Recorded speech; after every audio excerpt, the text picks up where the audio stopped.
이제 나는 누구인가라는 질문에 답하기 위해서 또 한 가지 우리가 알아야 할 게 인간이란 어떤 존재인가 하는 것이죠. 그래서 이제 뭐 어제도 말했듯이 수많은 사람들이 이 질문에 대해 다양한 방식으로 답을 하고 또 인간이란 무엇인가 정의를 내리면서 인간에 대해 그리고 우리들에 대해 나에 대해 이해하기 위해서 노력합니다. 그래서 이제 이런 책이 있어요. 유발 하랄리라는 작가의 이제 뭐 사피엔스라는 책이 있거든요. 호모 사피엔스 들어봤어요? 호모 사피엔스. 네, 인간을 호모 사피엔스라고 하죠. 그리고 이제 그 다음에 뭐 여러 작품이 나왔는데 호모 데우스라는 책도 있어요. 데우스가 뭔지 알아요? 설교 때 자주 등장하는 이제 용어이긴 한데, 그러니까 이제 인간이 이제 점점 신이 되어간다 뭐 이런 뭐 그런 내용이에요. 그래서 이런 식으로 표현을 굉장히 많이 해요. 다음 사진 보여주시면 이제 인간이란 무엇인가를 이런 식으로 정의를 어마어마하게 많이 내립니다. 그러니까 다 뭐 그냥 이제 아주 진지한 연구를 통해서 학자들이 정의를 내린 것도 있고 또 좀 가볍게 이렇게 표현을 한 것도 있는데, 여러분은 어디에 속하나요? 기본적으로 인간은 뭐 학문적인 인간이고 호모 아카데미쿠스, 이렇게 뭐 호모 부커스, 이거는 이제 뭐 서점이나 이런 데 가면은 저런 표현을 많이 하고, 호모 체어쿠스, 의자형 인간, 이건 뭘까요? 이제 현대인들이 점점 이제 의자에 앉아서 생활하는 게 늘어나면서 이제 저런 표현을 하고, 뭐 소비하는 인간, 뭐 협동적 인간, 또 넘겨주세요. 이제 굉장히 이런 표현들이 많아요. 다음 페이지 넘겨주세요. 네, 뭐 호모 쿵푸스, 공부 이게 이제 중국어로 쿵푸라는 거 알고 있었어요? 네, 우리 쿵푸 하면 무술을 생각하는데 쿵푸가 공부예요. 그래서 호모 쿵푸스, 공부하는 인간. 여기는 공부하는 인간이 있나요? 네, 공부 안 하는 인간들이 더 많은 것 같긴 한데, 일하는 인간, 어쨌든 뭐 이런 식으로 인간이란 무엇인가에 대해서 계속해서 탐구하면서 정의를 내려가고 있는데, 사실은 인간이란 무엇인가 이렇게 질문하는 게 굉장히 중요하지만 질문을 어떤 방식으로 누구에게 던지느냐에 따라서 이제 답이 달라지게 되죠. 오늘 이제 시편 8편을 통해서 인간이란 무엇인가 하는 질문에 대해 하나님께서, 인간을 창조하신 하나님께서 어떻게 답을 내려주시는가를 살펴보려고 합니다. 우리가 방금 찬양으로도 고백하고 함께 읽었지만 이 시편 8편을 보면 1절부터 1절하고 9절이 똑같습니다. 이거를 수미상관 구조, 문학 시간에 다 배웠죠. 그래서 1절 보면은 여호와 우리 주여, 주의 이름이 온 땅에 어찌 그리 아름다운지요, 이렇게 고백을 하면서 시작을 합니다. 그리고 9절에서 그렇게 고백하면서 마무리 짓고 있죠.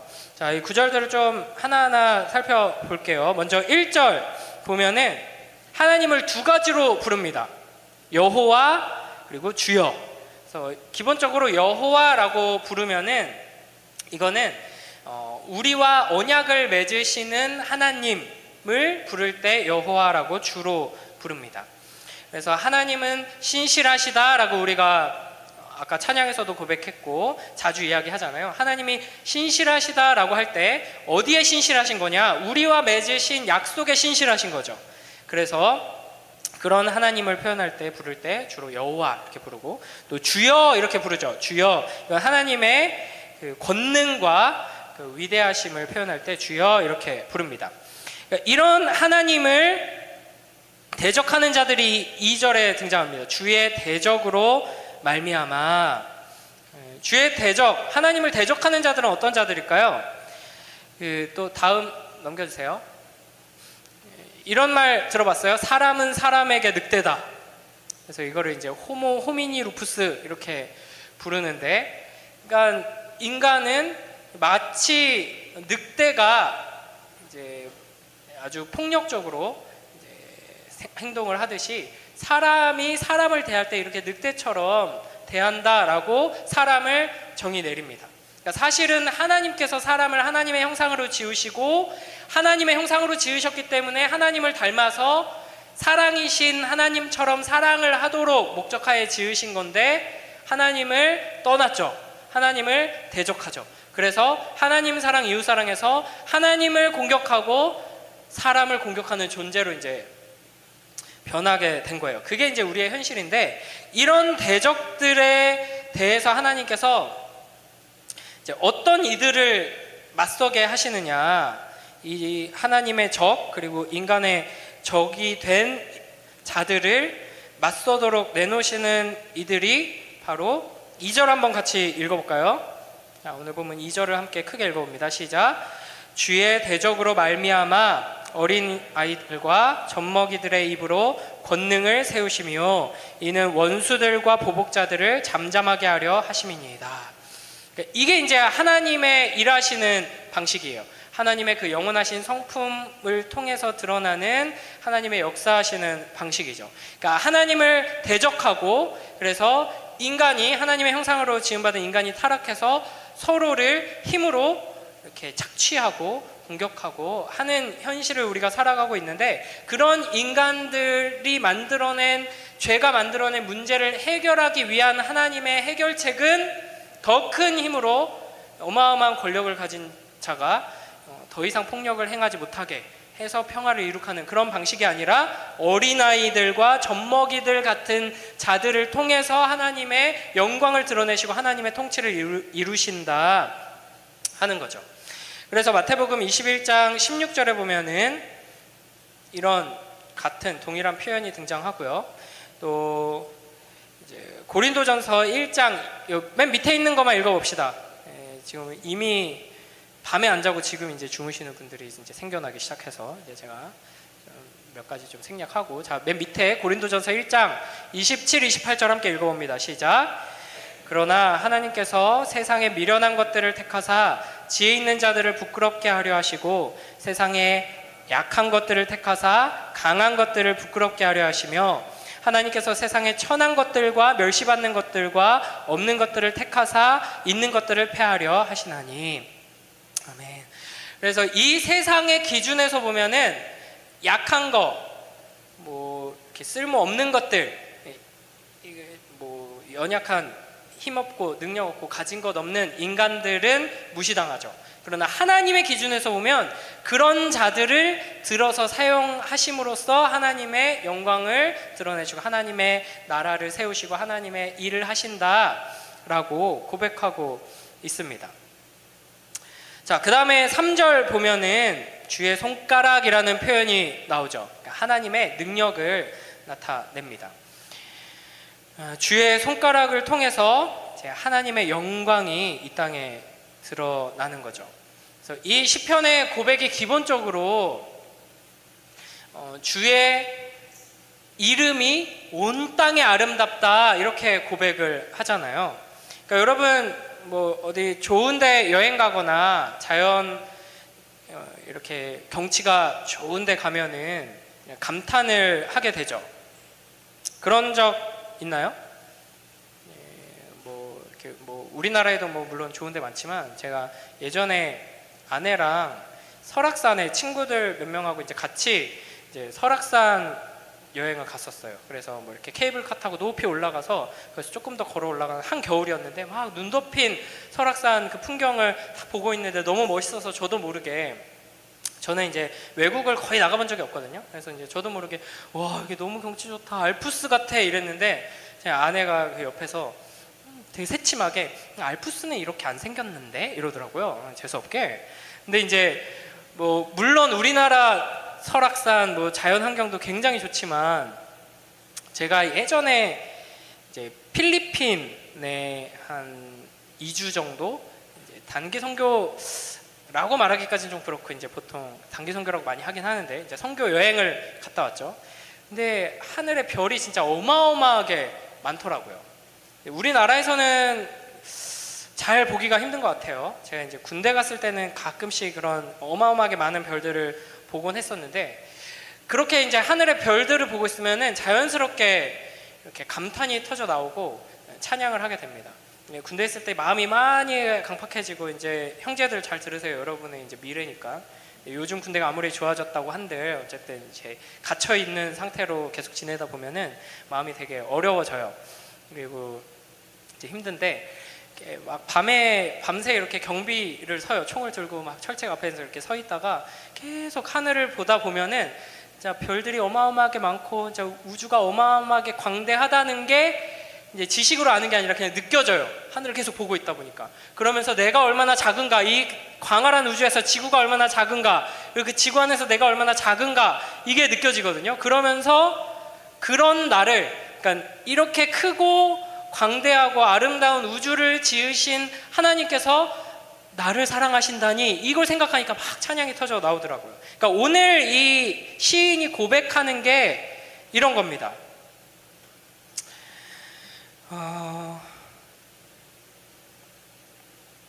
보세요. 4절 한번 보세요. 우리 4절 한번 읽어보겠습니다. 시작. 사람이 무엇이기에 주께서 그를 생각하시며 인자가 무엇이기에 주께서 그를 돌보시나이까.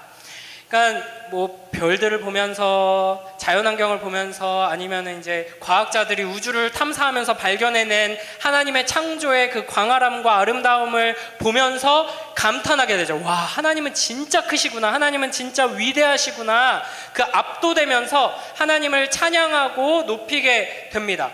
그런데 보통의 이제 사람들은 와, 우주가 정말 어마어마하구나 라고 감탄하면서 이제 어제 뭐 기억나는지 모르겠지만 인간을 보통 요즘 사람들이 어떻게 표현하냐면 우주의 먼지다 뭐 이렇게 표현을 하잖아요. 그러니까 와, 우주는 이렇게 큰데 인간은 진짜 보잘것없는 존재구나, 겸손하자.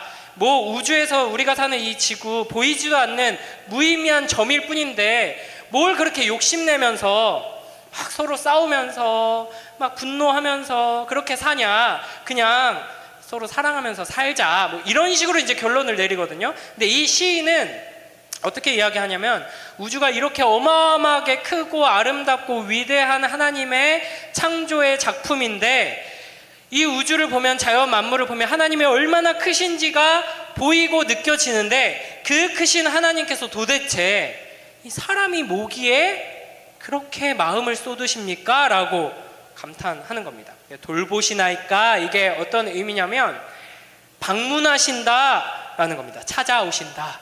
이 우주보다 크신 하나님께서 이 우주의 티끌만큼 작은 점에 불과해 보이는 지구에 있는 보이지도 않는 작은 한 사람인 나를 친히 찾아오셔서 방문하셔서 신방하시고 돌보시고 관심을 기울이시면서 보고 계신다는 거에 감탄하는 거예요. 5절에 보면 뭐라고 고백해요? 우리 함께 읽습니다. 시작. 그를 하나님보다 조금 못하게 하시고 영화와 존귀로 간을 씌우셨나이다. 그러니까 그 크신 하나님께서 이 작은 나를 주목해서 보시면서 피곤해서 지금 설교 시간에 엎드려서 있구나, 그러니까 안 보일 것 같은데 제임스 웹 망원경으로 막 살펴도 어디 있는지도 못 찾을 것 같은데 우주보다 크신 하나님께서는 다 보고 계시고 주목해 보시고 이렇게 마음을 쏟아서 보고 계시는구나 라고 이제 고백하는데, 그것만으로도 너무나도 큰 사랑이고 감격인데, 저 비추지 마세요, 저 자존심 상하니까.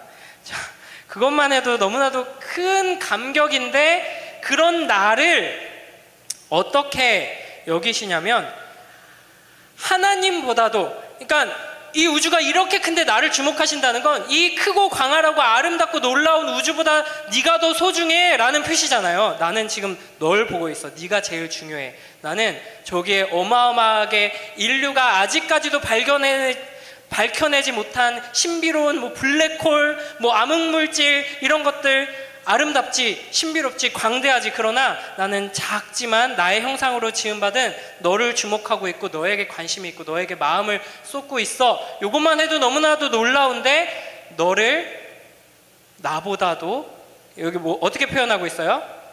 우리 5절 한번 볼까요? 하나님보다 조금 못하게 하시고 라고 표현을 하고 있죠. 그러니까 거의 이제 이게 신약에 가면은 이 표현이 어떻게 이제 예수 그리스도를 통해서 이제 완성되는지 드러나는데, 하나님의 형상으로 지음받은 우리를 마치 하나님이 하나님을 보는 것처럼 만족해하면서 보시는 거예요. 아름답게 보시고 사랑스럽게 보시는 거죠. 그리고 하나님이 쓰셔야 하는 그 영화로운 왕관을 우리에게 씌워주신다 하는 거죠. 그래서 이제 6절부터 8절을 보면은 이렇게 고백을 합니다. 자, 다 끝났어요. 마지막 힘을 냅시다. 자, 6절부터 8절까지 한번 크게 읽습니다. 시작. 주의 손으로 만드신 것을 다스리게 하시고 만물을 그의 발 아래에 두셨으니 곧 모든 소와 양과 들짐승이며 공중의 새와 바다의 물고기와 바닷길에 다니는 것이니이다. 아멘. 그래서 우리를, 이 우주를 통치하시는 하나님과 함께 우주를 통치하고 다스리는 왕으로 삼으신다 하는 고백을 하는 겁니다. 그러니까 이 세상이 너무나도 놀랍고 아름답고 위대한데 그 세상 속에 작은 존재에 불과해 보이는 나를 주목하시고 사랑하시고 그런 나를 귀하게 여기시는 하나님께 감탄하는 게 이제 성경적인 세계관입니다. 그러니까 우리가 우주를 알고 우주의 광대함을 깨닫고 감탄하려면 과학자들한테 물어봐야 돼요. 뭐 아무리 기도 많이 하는 목사님이어도 과학자들에게 물어보는 것보다 우주를 알려주는 데는 비교할 수 없을 만큼 한계가 있습니다. 그런데 이제 그렇게 이 세상의 세계관은 이 우주의 광대함 앞에서 감탄해요. 일반 과학자들도 정말 놀랍다라고 감탄하지만 그 우주와 비교했을 때 우리가 너무나도 초라하기 때문에, 그러니까 우리의 인생의 의미가 사실은 뭐가 있냐 이렇게 이제 절망으로 빠질 수밖에 없는 것처럼 허무해요. 사실은 우주는 연구하면 연구할수록 끝도 없고 인류가 아무리 오랜 시간 동안 더 훌륭한 장비들을 가지고 이 우주를 탐구해도 다 알 수 없다고 이야기를 해요. 그 우주 앞에서 우리는 진짜 아무것도 아니구나. 그러니까 우울증에 빠질 수밖에 없는 게 내가 평생 이 우주를 연구해. 그래서 많은 업적을 이뤄. 하지만 나는 어느 순간 나이가 들어서 죽을 거예요. 그리고 이 연구를 다른 내 제자들이 또 후세대가 이어간다고 한들 이 우주를 다 밝혀낼 수 있을까? 그리고 그게 무슨 의미가 있지? 그래서 우주를 어마어마하게 그 과거에 우리의 선배들이 아는 것보다 지금 우리는 훨씬 더 많은 걸 알고 있고 또 다음 세대들은 더 많은 걸 알게 될 거지만 그래서 그게 뭐가 의미가 있지? 이렇게 생각이 들면은 사실은 허무한 거거든요. 그러나 하나님의 자녀들은 이 우주를 창조하신 하나님께서 얼마나 크신지를 그 과학자들의 연구를 통해 알게 되면서 감탄하게 되고 그 하나님께서 가장 중요하게 여기시는 게 이 우주 전체가 아니라 뭐 블랙홀 이런 게 아니라 바로 나다라는 걸 깨닫게 되면서 감격하게 되는 거죠. 이 세상에는 우리보다 훨씬 더 탁월한 능력, 엄청난 성취를 이루는 훌륭한 사람들이 있습니다. 그래서 그런 사람들과 비교할 수밖에 없어요. 아무리 나는 소중해, 너는 너 있는 모습 그대로 아름다워 이렇게 세상에서 얘기를 해줘도 세상의 기준에서 자꾸만 비교할 수밖에 없는 처지에 우리는 놓여 있는 것이죠.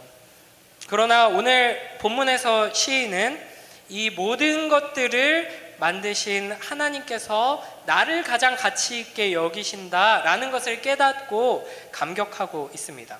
온 우주를 창조하시고 다스리시고 통치하시는 전능하신 하나님께서 나를 주목해 보시고 나를 가장 사랑하시고 귀하게 여기신다 하는 것을 기억하면서 그 사랑으로 인하여서 감격하는 우리 모두가 되길 주님의 이름으로 축복합니다. 그래서 이 자연 만물을 보면서 감탄할 수 있는 그런 태도가 여러분에게 있으면 좋겠어요. 아침에 일어나서 제가 이제 주로 일부러 그런 거 많이 하거든요. 저희 아이들에게 신앙교육을 하기 위해서 뭐 QTI도 하고 매일 성경도 하고 뭐 이런 것들을 하지만 제일 중요한 건 일상 속에서 이렇게 신앙 교육이 이루어지는 게 제일 좋다고 생각을 해서 뭐 우리 아이들 아주 어렸을 때부터 말 알아듣기 전부터 이렇게 했던 것들 중에 하나가 뭐냐면 아침에 이제 어린이집 가려고 뭐 유치원 가려고 데리고 나오면은 일부러 제가 마음에서 우러나지 않아도 감탄을 해요. 날씨가 좋다. 막 하늘이 막 맑다. 가을날이다. 그러면 와 이드나 저 하늘 봐봐. 색깔 너무 예쁘지? 와 정말 높지? 저 구름 봐봐. 모양 너무 멋지다. 하나님께서 우리 이든이를 너무 사랑하셔서 오늘 저렇게 멋진 하늘을 주셨어. 이렇게 이야기를 해요. 저도 아침에 피곤에 찌들어 있다가 이런 경험을 진짜 자주 하는데, 피곤에 찌들어 있고 그냥 의무감으로 이렇게 해야지 내가 결심했기 때문에 아침에 그런 이야기를 해요, 이든이한테. 그러다가 갑자기 여기서 막 몽글몽글해지면서 혼자 울어요. 그런 경험이 굉장히 많거든요. 그러니까 저는 그렇게 이제 감탄을 하게 되는 거죠. 그러니까 여러분이 그런 시각을 갖도록 노력해야 되는데, 그냥 책상에 앉아가지고 읽고 아 맞아 이런 의미지 이런 뜻이지 이해하고 메모 하나 하고 기도 한번 한다고 해서 여러분의 신앙이 자라는 데는 한계가 있습니다. 그래서 실제로 하나님을 찬양하고 실제로 입술을 열어서 기도하고 행동을 해야 돼요. 그래서 아침에 학교 갈 때 물론 학교 가기 싫고 막 뭐 걱정 근심이 많고 뭐 기분이 안 좋고 피곤하고 그렇겠죠. 그러나 하나님을 생각하면서 감사의 찬양을 올려드리는 거예요. 아, 하나님 저를 사랑하셔서 오늘 이렇게 좋은 날씨를 주셨군요. 저를 사랑하셔서 이렇게 푸른 나무들을 이렇게 많이 주셨군요. 하나님 감사합니다. 이렇게 감탄하면서 하나님을 높이고, 이 모든 만물을 창조하신 위대하신 하나님께서 나를 가장 소중히 여기신다 하는 것을 묵상하면서 하나님 안에서 사랑받는 자로 살아가는 복된 우리 모두가 되길 주님의 이름으로 축복합니다. 자, 마지막으로 한 구절만 읽을게요. 우리 에베소서 2장 10절 말씀입니다. 에베소서 2장 10절. 자, 큰 목소리로 읽습니다. 자, 마지막, 야, 요거라도 읽자. 야, 일어나라. 깨워. 자, 그게 있습니다. 시작. 우리는 그가 만드신 바라 그리스도 예수 안에서 선한 일을 위하여 지으심을 받은 자니, 이 일은 하나님이 전에 예비하사 우리로 그 가운데서 행하게 하려 하심이니라. 아멘. 여기서 우리는 그가 만드신 바라, 이거는 우리는 우연히 생겨난 게 아니라 하나님이 창조하셨어. 단순히 이 수준이 아니라 어떤 의미냐면, 직역하면 하나님의 작품이다 라는 뜻이에요. 하나님의 걸작품이다. 그래서 초등부 때부터 신앙생활 했던 친구들은 그 찬양 알죠? 흙으로 빚어서 생기를 불어넣죠. 하나님의 걸작품이다. 하나님께서 심혈을 기울여서 하나님의 그 창조성, 하나님의 영광, 하나님의 그 성품들을 드러낼 수 있도록 만드신 걸작품이다 하는 겁니다. 그래서 하나님께서는 하나님의 말씀을 통해 이 자연 만물을 통해 너는 내가 가장 귀하게 여기는 걸작품이야. 사실은 이 광활하고 아름다운 우주, 너희 눈에 잘 주목해 보지 않지만 정말 아름다운 이 자연 만물 다 너를 위한 배경이야 라고 말씀하시는 겁니다. 매일매일의 삶 속에서 이 크신 하나님의 사랑을 자연 만물 속에서도 발견하고 감탄하며 기뻐하는 복된 우리 모두가 되길 주님의 이름으로 축복합니다. 네, 우리